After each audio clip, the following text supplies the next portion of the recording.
தொடர்வது உங்கள் ஊர் உங்கள் குரல்.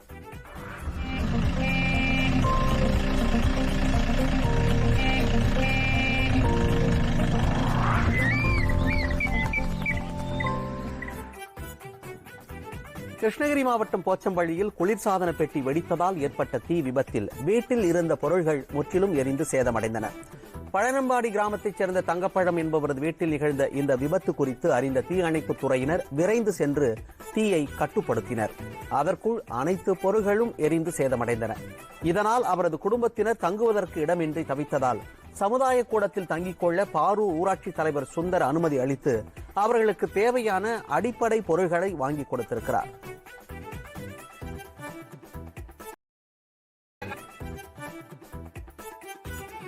கிருஷ்ணகிரி மாவட்டத்தில் மாமரங்களை குறிவைத்து தாக்கும் பூச்சிகளின் எண்ணிக்கை அதிகரித்திருப்பதாக விவசாயிகள் வேதனை தெரிவித்திருக்கிறார்கள். கோட்டப்பட்டியைச் சேர்ந்த நக்கீரன் என்ற விவசாயி தனது தென்னந்தோப்பில் பயிர் செய்திருந்த 40 வருடங்கள் பழமையான மாமரங்களை வெட்டி அப்புறப்படுத்தியுள்ளார். பூச்சிகளின் தாக்குதலால் கடந்த 4 ஆண்டுகளாக மகசூல் 80 விழுக்காடு குறைந்திருப்பதாக விவசாயிகள் கூறுகின்றனர்.